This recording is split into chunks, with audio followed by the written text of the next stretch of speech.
So knowing sines of 3 degrees, how to find out sine 1 degree? The bridge is this triple angle formula. This will introduce a cubic equation. In the previous lecture, we have worked out the triple angle formula for the cosine. We can also have a sine version by setting the angles at theta and 2 theta. The double angle formula for the sine and cosine can be brought in. You want to express sine 3 theta in terms of sine theta. So, we need to express cosine theta squared in terms of sine theta squared. If we do that, then expand, similar terms can be aggregated. We end up with a formula for the triple angle. This formula can be used to form a relationship between sine 3 degrees and sine 1 degree. Sine 3 is known, we found it last time. The unknown here is sine 1. If we denote it as x, then we have a cubic equation. Compare it to the quadratic equation we've seen before. Now the equation involves a cubic term. We have shown how to use complete the square method to derive a general formula for the unknown x. It's no surprise that mathematicians in the Middle Ages also wanted to find a formula for the cubic equation, but it's more difficult.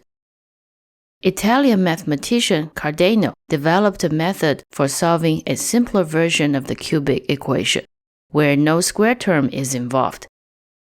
In that case, the formula for x is very complex, but it only involves these two coefficients. We won't discuss Cardano's method for now. We will probably do that in the future courses. But using this formula is easy. You simply convert our equation into the same format by dividing over 4. Then observe that p is minus 3 over 4, q is sine 3 over 4. Then you just plug them into this formula, you should get x.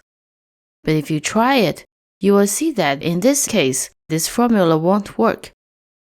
I will leave it to you to find out yourself as an assignment. Developing a formula for the unknown is called analytical method. It's highly wanted to have a formula, but most often you won't have one, or like the one here that won't work.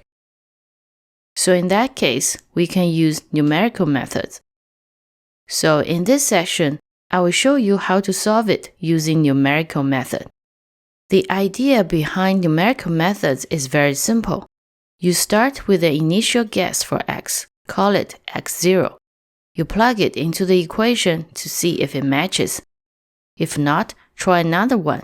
Test if this guy matches the puzzle. If not, try another one.